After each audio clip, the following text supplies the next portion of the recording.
Imagine your bank statement was public by design, searchable by anyone.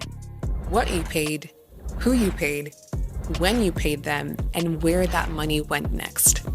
That's basically how many major public blockchains work. The ledger is open, so anyone can verify transactions. You don't need a bank to vouch for what happened because the rules are enforced publicly. But transparency comes with a trade-off. If you want privacy, that's a problem privacy coins were built to solve. Privacy coins are cryptocurrencies designed to hide some of what public blockchains normally revealed, like who paid who, how much was sent, or how funds moved over time. There are plenty of projects in this category, and they don't all work the same way. But the goal is consistent. Make everyday transactions less traceable to the public internet. On a typical public blockchain, you usually see wallet addresses, amounts, and the path funds take from one address to the next. That's why Bitcoin is sometimes described as pseudonymous and not anonymous. Identities aren't shown by default, but if an address ever gets linked to a person or company, the history attached to it can reveal a lot. So, privacy-focused designs try to reduce that linkability. Most aim to hide at least one of four things: the sender, the receiver, the amount, or the ability to follow the trail over time. Now, privacy isn't automatically about wrongdoing.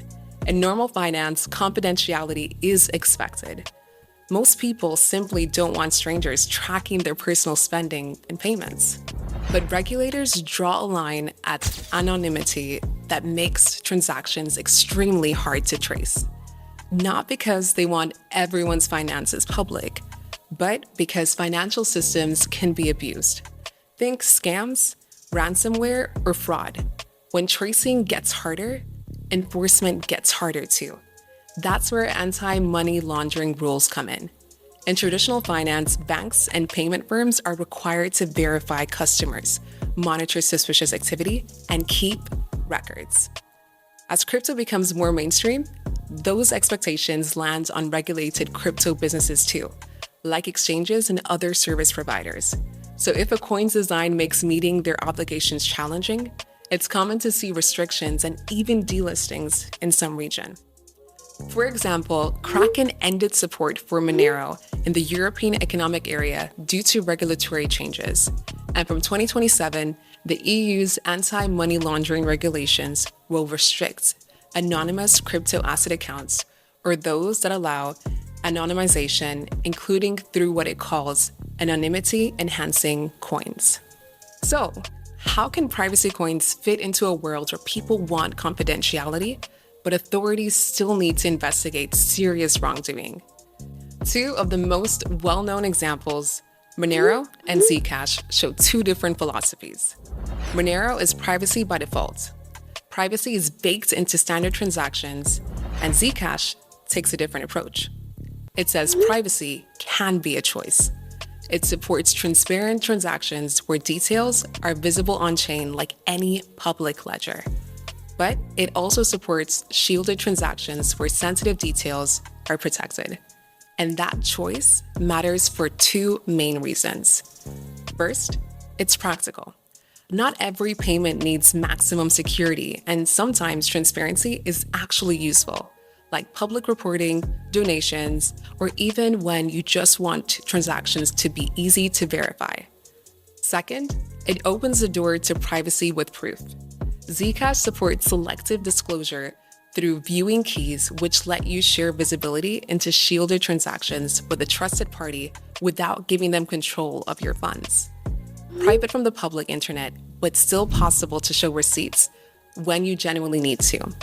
And if you're wondering how a network can validate a shielded transaction if the details aren't public, that's where zero-knowledge proofs comes in. In simple terms, they let the network confirm a transaction is valid without revealing the private details behind it. The rules can still be enforced, like making sure the funds exist and aren't double spent, without turning the transaction into public data. It's like an age check.